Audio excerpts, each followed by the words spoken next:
关于昨天重庆动物园的大熊猫丁丁追赶扑倒奶妈的事情，园方官方已经发了通告，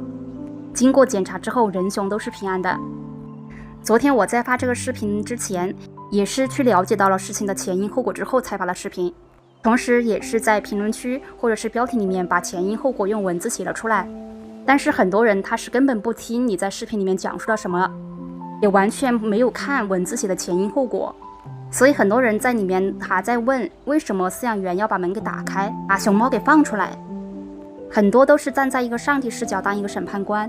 然后去批判奶妈不专业，说奶妈不适合做饲养员，该下岗了。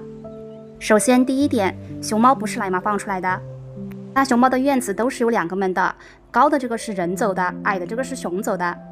饲养员在打扫卫生的时候是把熊猫的门给关上，但是他自己很聪明，同时可能是因为重庆动物园的设备比较老旧，他自己把门打开出来了。第二点就是为什么奶妈是连续3次跑到熊猫面前非要去关这个门，因为这个员工通道是通往员工内部的，毕竟奶妈是丁丁朝夕相处的饲养员，他跟他是很熟悉的，但是里面的有些员工是跟丁丁没有那么熟悉，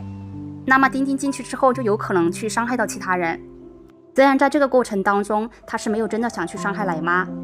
但是人类和熊猫的力量比起来的话，人类是真的很微弱的，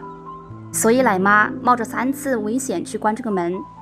她也是不顾自己的危险在保护自己的同事。当然这件事情当中熊猫肯定是没有错的，第一是奶妈在关门的时候因为太慌张，是不小心夹到丁丁的手臂的，加上现场的尖叫声真的太吵了，所以丁丁才会有应激生气的反应。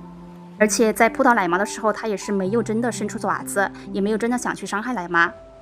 不然现在奶妈的伤势就会很严重了。9月10号左右，丁丁就进入过1次员工通道，所以饲养员和园方的管理还是有一定的问题，毕竟前面有一个前车之鉴了，所以还是希望能够吸取教训，以后不要再出现类似的问题。